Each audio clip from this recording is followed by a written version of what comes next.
permitió que a comienzos de los años 80 se produjera un triunfo de los conservadores.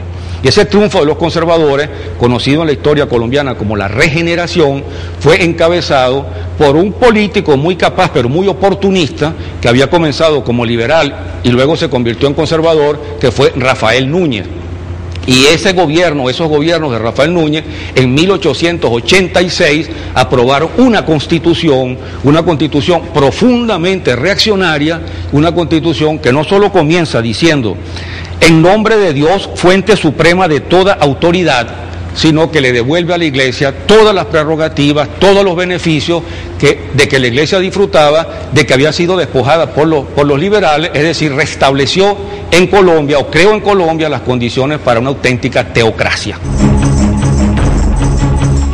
La Constitución de 1886 le devolvió entonces a la Iglesia los plenos poderes sobre el pueblo colombiano que había perdido con las constituciones anteriores.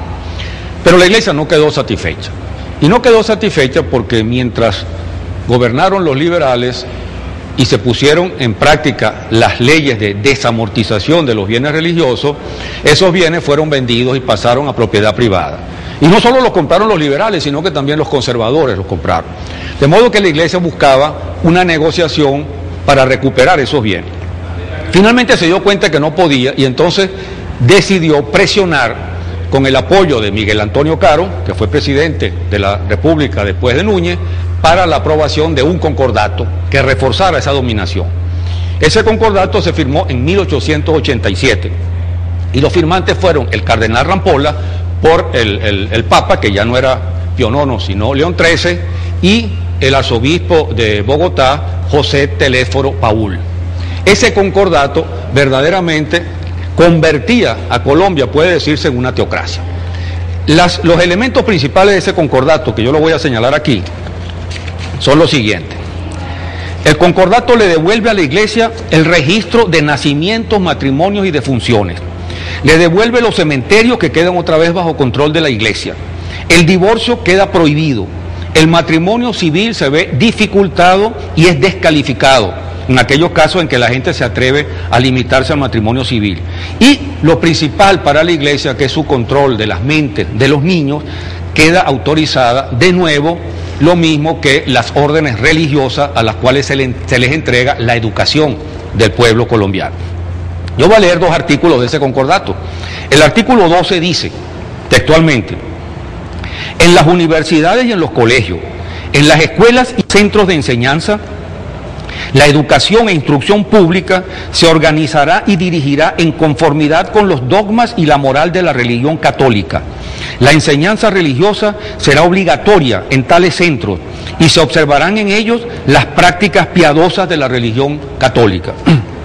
Y el artículo 13 establece que el gobierno impedirá que en la literatura, en la ciencia y en general en todos los ramos de la instrucción se propaguen ideas contrarias al dogma católico y al respeto y veneración debidos a la Iglesia. Eso fue lo que se impuso pues en Colombia a partir de 1887. Los liberales, acusados de ser los perseguidores de la Iglesia, quedaron execrados, fueron perseguidos políticamente, fueron denunciados desde los púlpitos utilizando el sílabus de Pío IX, condenados como pecadores mortales, agentes del diablo, enemigos de Dios. La persecución y el desprecio contra los liberales era tal que uno de los líderes liberales, Rafael Uribe, escribió en 1912 un libro titulado El liberalismo no es pecado. A ese nivel llegaba la persecución de los liberales. Por cierto, Uribe murió asesinado 2 años después en el Congreso, en las escalinatas del Congreso, aunque no por la publicación del libro. Los liberales no tuvieron ninguna oportunidad de recuperar el poder en Colombia hasta los años 30 del siglo pasado, y fue fundamentalmente producto del desgaste y de la corrupción de los gobiernos de los conservadores. Pero a partir de esos años, mediados de los años 30, los liberales en el poder, aunque más moderados, aunque curados en salud justamente porque sus excesos del siglo XIX les habían costado caro, trataron de reformar la Constitución de 1886 y lo lograron en 1936 bajo el gobierno de Alfonso López Pumarejo. Allí se hizo entonces una reforma constitucional importante porque logró por lo menos recuperar para el Estado y para la sociedad ciertos derechos que la Iglesia ejercía entonces de manera absoluta. La Constitución de 1936, entre otras cosas, suprime el artículo según el cual la religión católica, apostólica y romana era la religión de la nación. Eliminó la exención de impuestos a los bienes eclesiásticos y cambió lo que era simplemente permiso de ejercicio de los otros cultos que no fueran el culto católico por la libertad de cultos, es decir, que todos los cultos religiosos tuviesen el derecho a ser practicados. Y hasta logró cambiar un artículo fundamental, el artículo que decía que la educación pública sería organizada y dirigida en concordancia con la religión católica, y a cambio de ello se aprobó un artículo que dice que garantiza la libertad de enseñanza.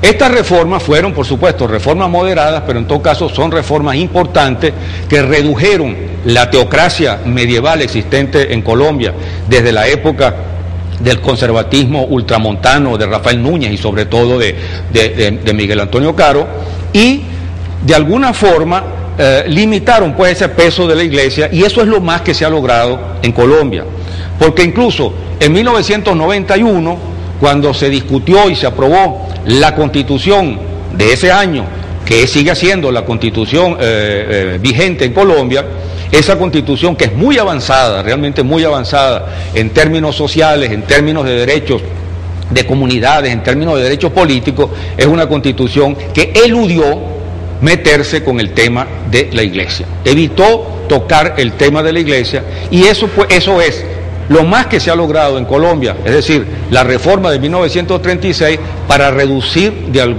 alguna manera el peso absoluto que se le otorgó a la Iglesia después del fracaso de las reformas liberales y el triunfo de la regeneración en los años 80 del siglo antepasado.